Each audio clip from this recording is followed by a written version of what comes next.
स्वागत है आज के लाइव में और स्पेशल सेशन है इसलिए कि कुछ कमेंट्स के उत्तर देना चाहता हूँ। कमेंट्स जो हैं वो उनका उत्तर देना भी बड़ा ज़रूरी है।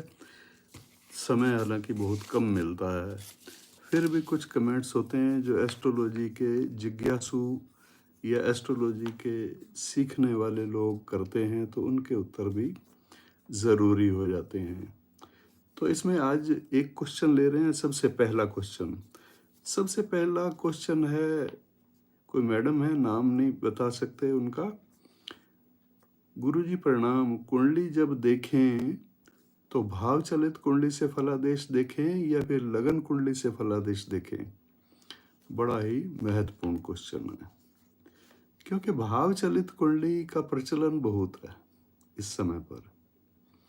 भाव चलित कुंडली का मतलब ये होता है कि आपकी कुंडली में कोई ग्रह वो अगर सप्तम भाव में बैठा हुआ है, सातवें स्थान में बैठा हुआ है, तो जरूरी नहीं डिग्रियों के हिसाब से, क्योंकि लगन की जो डिग्रियां होती हैं उससे हम भाव कैलकुलेट करते हैं। वो भाव 27 डिग्री का भी हो सकता है और 35 डिग्री का भी हो सकता है, कम या ज़्यादा 30 डिग्री से ऊपर या नीचे हो सकता है।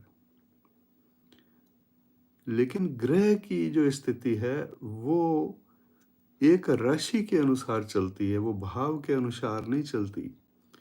तो ग्रह जो है, हम ग्रह को देखेंगे कि ये ग्रह उस कुंडली में सप्तम भाव में था या वास्तव में छठे घर में था या फिर आठवें घर में तो नहीं चला गया था।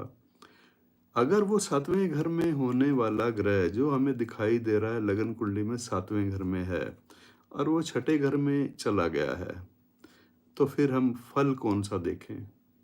शायद इनका क्वेश्चन यही है। और अगर वो सातवें स्थान के बजाय आठवें स्थान में चला गया है चलित कुंडली में, तो फल किसका देखें? फल वो आठवें घर का देगा या सातवें घर का देगा? और दूसरी स्थिति में फल वो सातवें घर का देगा या छठे घर का देगा? तो इसका उत्तर मैं आपको समझाता हूँ। देखिए, ये तो एक साधारण सी बात है कि उस ग्रह का छठे घर में आप फल देख लीजिए या आठवें घर में देख लीजिए, सातवें में देख लीजिए, छठे में देख लीजिए, आठवें स्थान में देख लीजिए, इसका कोई विशेष फर्क नहीं पड़ने वाला। क्यों नहीं पड़ने वाला?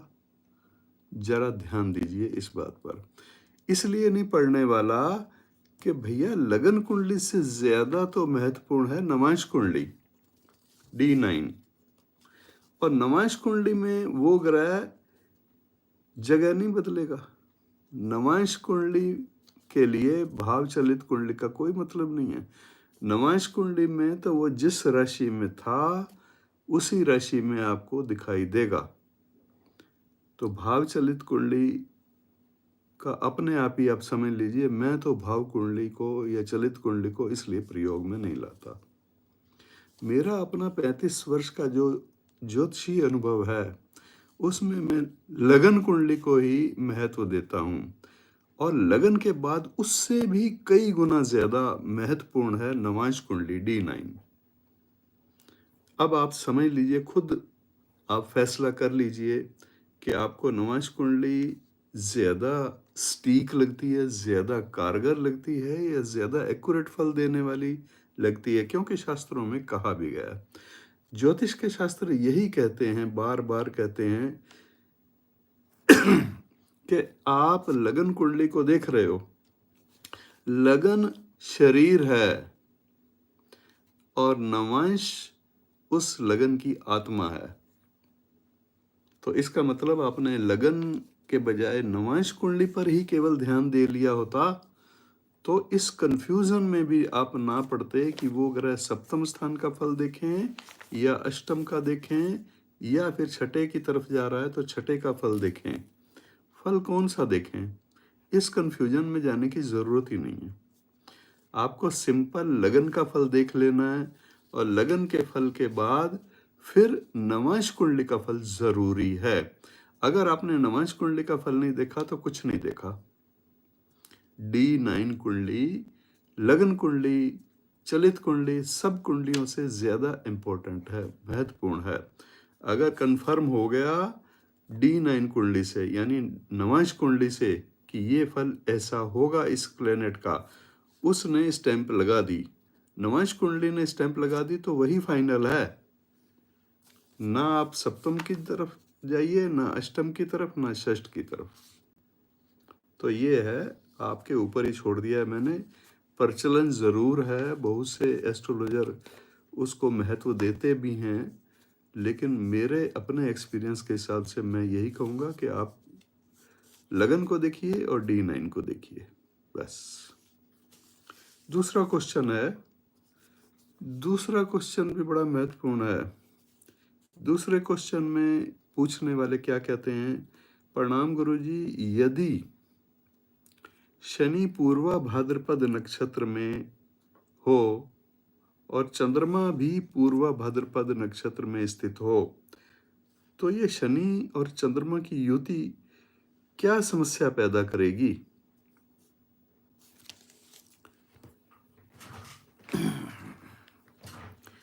देखिए, ज्योतिष के नियमों के अनुसार, ज्योतिष के असंख्य नियम हैं, नियम को काटते भी हैं। एक नियम को आप समझ लेंगे, दूसरे नियम से उसको चेक करेंगे, तीसरे नियम से चेक करेंगे, चौथे नियम से चेक करेंगे, तो भिन्नता आपको मिलेगी।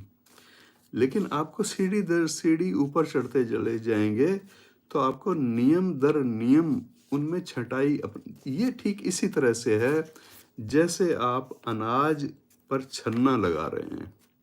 छन्ना कैसे लगा रहे हैं? आपने देखा होगा किसी चक्की पर आप अनाज पिसवाने जाते हैं तो वहाँ पर एक छन्ना लगा हुआ मिलेगा आपको। छन्ने में क्या होता है? सबसे पहले मोटा छेद होता है, तो उस मोटे छेद में मोटे वाले कंकड़ रह जाते हैं और एक साइज के जो अनाज है वो उसमें से पार होकर के दूसरे छन्ने में आ जाता है। दूसरा छन्ना उससे थोड़ा और सूक्ष्म है और बारीक है, तो वहाँ जो अनाज रुक जाता है उसमें अनाज नहीं रुकता, क्योंकि अनाज के लिए तो वो छन्ना बना ही नहीं है। अनाज तो छनता ही चला जाएगा, अनाज की मोटाई के हिसाब से वो बना हुआ है।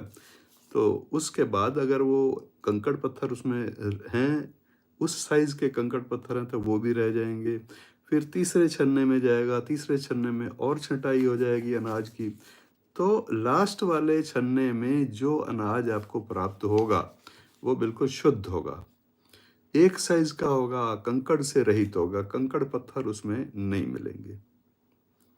ठीक, तो इस तरह से आपको नियम जो हैं वो सुमान्य नियम, जो आम प्रचलन में नियम हैं, उनकी तरफ ध्यान तो देना है, लेकिन बड़े सारे नियम हैं जो इधर उधर से लिए गए हैं। जैसे आपने ये बताया था ना कि चलित कुंडली, अब चलित कुंडली का प्रचलन कृष्णमूर्ति पद्धति में या और जो कुछ पद्धतियां हैं उन पद्धतियों में किया जाता है, लेकिन उनका अपना एक पद्धति के ऊपर अलग पद्धतियां लागू होती हैं। हमारे जो पराशर सिद्धांत अगर आप जानते हैं, पराशरी सिद्धांत के अनुसार अगर आप नियम पूर्वक कुंडली को देखते हैं तो फिर तो यही कहना होगा कि D9 को ही ज़्यादा महत्व दीजिए। आप लगन को देख करके D9 पर आ जाइए, D9 से फाइनल रिजल्ट आपको मिल जाएगा, वहाँ जो रिजल्ट मिलेगा वो फाइनल होगा।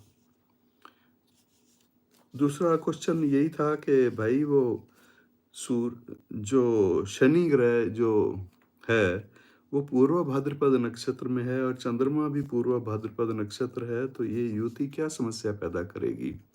देखिए, ये जो योग कहा गया है ना, आम तौर पर विष योग कहा गया है। विष योग का प्रभाव क्या होता है, बात को पूरी समझना और पूरी मैं आपको समझाऊंगा, इसका पूरा विश्लेषण इस बात का कर लेते हैं।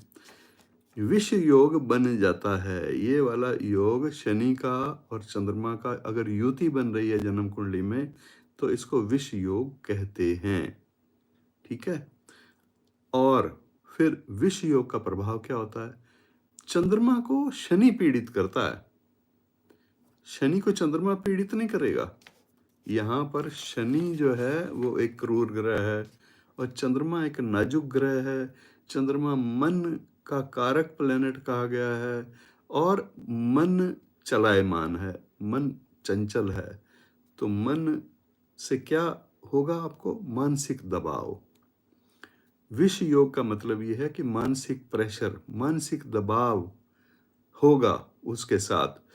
और इसका परिणाम क्या होगा? मानसिक दबाव अक्सर रहा करेगा। मतलब आपको जिस आयु में नहीं होना चाहिए उस आयु में भी आपको ब्लड प्रेशर जैसी कुछ शिकायत हो सकती है। मानसिक दबाव रहेगा आप पर, बेचैनी होगी। जरूरी नहीं कि ब्लड प्रेशर हाई या लो हो, बेचैनी उसके अलावा भी बेचैनी हो सकती है। बेचैनी का मतलब कई लोग आपने देखे होंगे, बहुत बार ऐसा महसूस लोगों के मामले में आपने किया होगा कि वो किसी बात को सुन करके बेचैन हो जाते हैं या उतावले हो जाते हैं। उतावलापन, उतावलापन होगा, ये शब्द अच्छा होगा कहना। तो उतावलापन भी होगा। अब उतावलापन होगा और उतावलेपन से अगर हम कोई भी कार्य करते हैं तो परिणाम आप खुद समझ लीजिए। उतावलेपन में किए गए कार्य हमेशा नुकसान के चांसेस ज़्यादा होते हैं। जल्दबाजी में किए गए कार्य, उतावलेपन में किए गए कार्य, मानसिक दबाव में किए गए कार्य, बेचैनी से किए गए कार्य, और इससे जो समस्याएं होती हैं वो शारीरिक रूप से भी हो सकती हैं, आर्थिक रूप से भी हो सकती हैं और मानसिक रूप से भी हो सकती हैं। मन पर प्रभाव सबसे पहले पड़ेगा इस चंद्रमा का। तो ये है विष योग। लेकिन यहाँ पर लेकिन है, और लेकिन क्या है? अब आइए ध्यान से समझते हैं इसको। आपने जिस नक्षत्र के जिक्र किया है ना, वो नक्षत्र पूर्वा भाद्रपद नक्षत्र है। और पूर्वा भाद्रपद नक्षत्र में शनि और चंद्रमा की स्थिति आपने पूछना चाहते हैं अभी क्या होगी, उसका परिणाम क्या होगा और उससे क्या समस्या होगी? कोई समस्या नहीं होगी। क्यों नहीं होगी? जब मैं विष योग बता रहा हूँ और समस्या भी बता रहा हूँ, लेकिन इसमें कोई समस्या कैसे नहीं होगी? इसलिए नहीं होगी कि ये जो नक्षत्र है ये बृहस्पति ग्रह का नक्षत्र है। बृहस्पति ग्रह का नक्षत्र है पूर्वा भाद्रपद नक्षत्र। पूर्वा भाद्रपद नक्षत्र में शनि की स्थिति जब होगी तो ये अभी आने वाली है। पूर्वा भाद्रपद नक्षत्र में ही आने वाली है शनि। अभी शतभिषा नक्षत्र में चल रहा है। मैं सामने चार्ट ही देख रहा हूँ, मेरे सामने चार्ट लगा हुआ है नक्षत्रों का, उसको मैंने देखकर आपको बताया कि अभी शतभिषा नक्षत्र में है। 6 अप्रैल से ये पूर्वा भाद्रपद नक्षत्र में शनि एंटर कर जाएंगे। तो इसका मतलब क्या है? देखिए, ये बृहस्पति के नक्षत्र में जा रहे हैं शनि।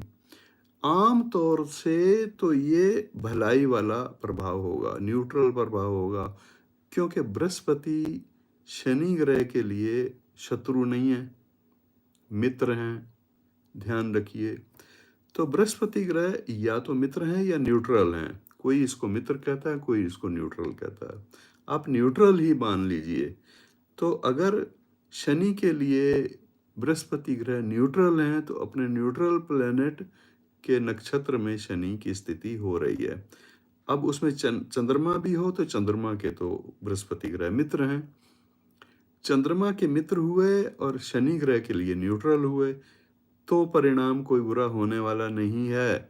शनि जब जब किसी कुंडली में अपने शत्रु ग्रह की नक्षत्र में होते हैं, राशि को छोड़ दीजिए, राशि से कोई मतलब नहीं, यहाँ नक्षत्र की बात हो रही है। चाहे वो सूर्य के नक्षत्र में हो तो सबसे ज्यादा नुकसान देने वाले होते हैं, साढ़े साथी में नुकसान देते हैं। आइंदा वैसे इधर उधर आप चिंतित मत हो, या शनि की साढ़े साथी होगी उसमें नुकसान होगा, और या फिर शनि ग्रह की दशा अंतरदशा में भी हानि होती है अगर वो शत्रु के नक्षत्र में हो। खास करके आप नोटिस कर लीजिएगा, जब किसी की कुंडली में शनि ग्रह की स्थिति ऐसे नक्षत्र में हो जो कि उसके शत्रु ग्रह, स्वभाव से शत्रु ग्रह, कुंडली में मित्र, पंचधा मैत्री चक्र को नहीं देखना हमने, स्वभाव से जो शनि ग्रह के शत्रु ग्रह हैं, सबसे नंबर 1 शत्रु सूर्य ही है। चाहे सूर्य शनि ग्रह का पिता है लेकिन नंबर 1 शत्रु है। सूर्य ग्रह के नक्षत्र में जब शनि होंगे, किसी भी कुंडली में, तो साढ़े साथी सबसे ज़्यादा परेशान करेगी। शनि की साढ़े साथी के अलावा शनि की दशा अंतर्दशा सबसे ज़्यादा परेशान करेगी। फिर दूसरे नंबर पर चंद्रमा के नक्षत्र में जब शनि होंगे किसी कुंडली में, या गोचर में, अभी गोचर में जब शनि ग्रह होंगे चंद्रमा के नक्षत्र में, तो भी उस व्यक्ति को जिसकी कुंडली में शनि ग्रह चंद्रमा के ही नक्षत्र में जन्म के समय भी थे, उनको नुकसान पहुंचाने वाली स्थिति बना रहे होंगे, सूचित कर रहे होंगे। ऐसे ही मंगल के नक्षत्र में, केतु के नक्षत्र में, ये 4 नक्षत्र नोट कर लीजिए, बस कुछ नहीं करना आपने। नुकसान वाले तो 4 ही नक्षत्र हैं। एक सूर्य का नक्षत्र, 3 नक्षत्र सूर्य के, 3 नक्षत्र चंद्रमा के और 3 नक्षत्र मंगल के, 3 नक्षत्र केतु के। तो कितने नक्षत्र हो गए टोटल? 12 नक्षत्र हो गए।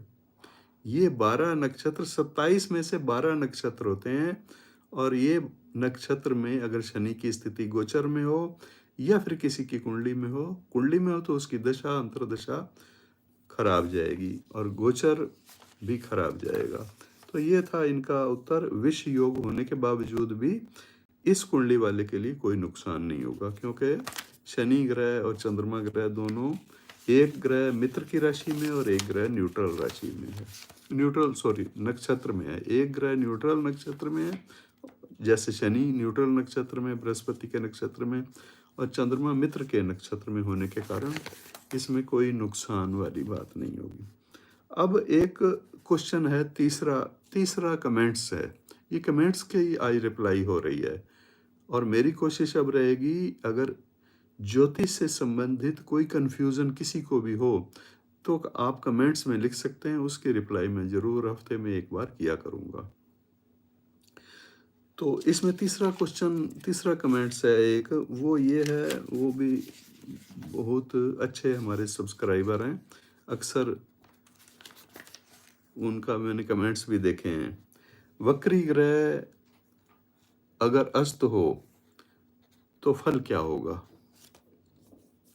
वक्री ग्रह अगर अस्त हो तो फल क्या होगा, ये इनका क्वेश्चन है।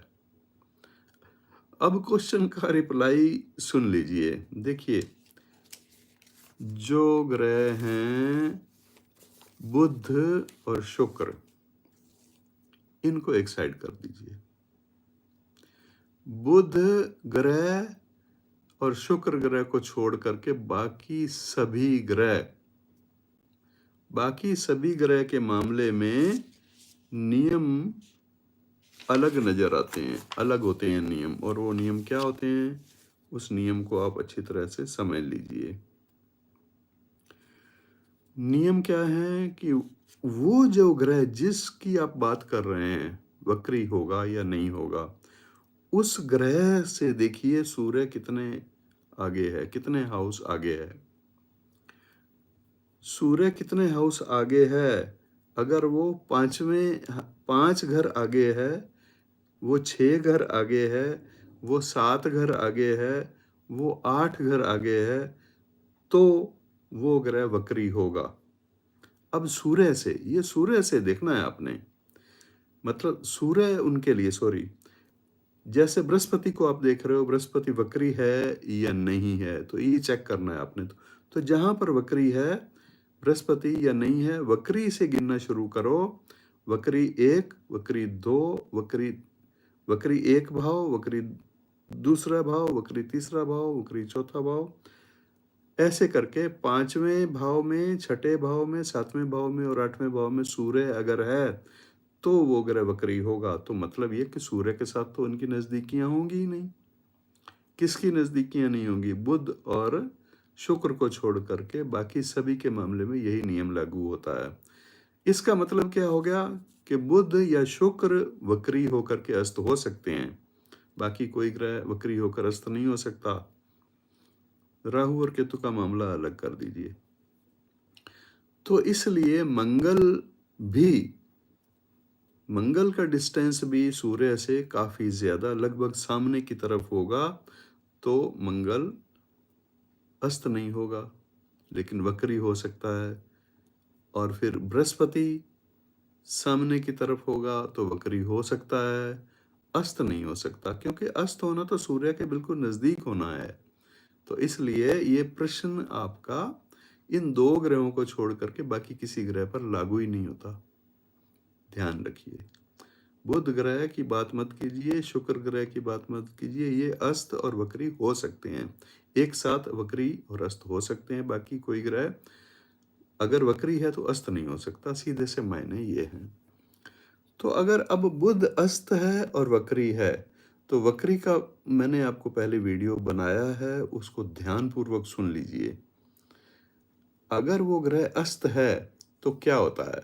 कोई भी ग्रह अस्त होता है तो वो बुरा फल देने वाला होता है। जन्म कुंडली में उसको नीच ग्रह के बराबर माना गया है। ये पराशरीय सिद्धांत है।